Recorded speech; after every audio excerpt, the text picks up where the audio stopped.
kasnije svaka iskusna, pa i malo manje iskusna domaćica dođe u situaciju da pravi neki kolač. Potrebno je napraviti sneg od belanaca, da bude onako gust, kao pravi sneg, ali ne ispadne tu uvek tako. E sad, ima tu nekoliko trikova koje valja znati. Za početak, jaja moraju da budu na sobnoj temperaturi. Malo samo soli će dodatno da poboljšaju stvari, ali prava stvar je i par kapi soka od limuna.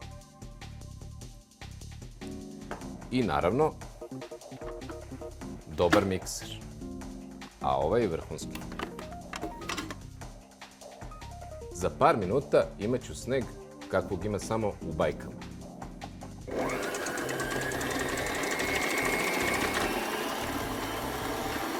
Ajde to.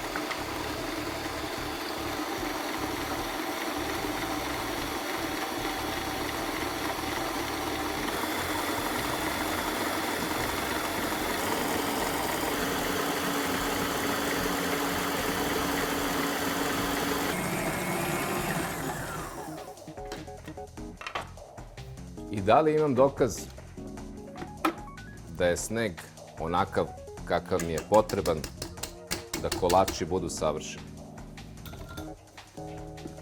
Meni bolji dokaz od ovoga nije potreban.